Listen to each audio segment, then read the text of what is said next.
This is how you set up for a very festive and celebratory environment for a party. This is set up for a baby shower. It is great for birthday parties, all types of girl parties. It also comes in a beautiful champagne color that's suitable for all occasions.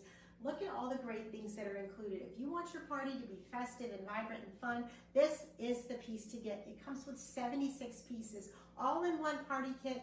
First, the best thing is this beautiful pink carpet. Roll out the pink carpet for your guests. What a grand entrance it makes with these stations with the velvet ropes. You get 6 of these stand-up stations and 4 of these pink velvet ropes. They also come with weighted portions that you can put some weight in them if you're having it outside. It's beautiful. You can set it up in a doorway, or as in this case, we're going to have a new mom sitting here for a baby shower. It comes with 60 of these beautiful vibrant balloons in different shades of pink and white, and it is so, so pretty. You can adapt them to different sizes and they look wonderful. There's even plenty left over to roll on the floor or to put on your mailbox or your door front.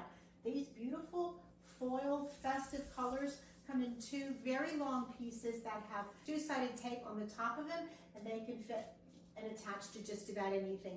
These balloons are definitely the type that can be used for an arch if you choose to build a balloon arch with it. They work great for that as well. But this bowl comes in 2 different pieces so you can adjust your width, and it will hold its glittery look for days. All these items can be packaged up for your next party. It also comes with tape for this decorating and anything else that you need, and a beautiful set of pink ribbon for tying these balloons together. It is so beautiful. It makes such a splashy entrance. I highly recommend it.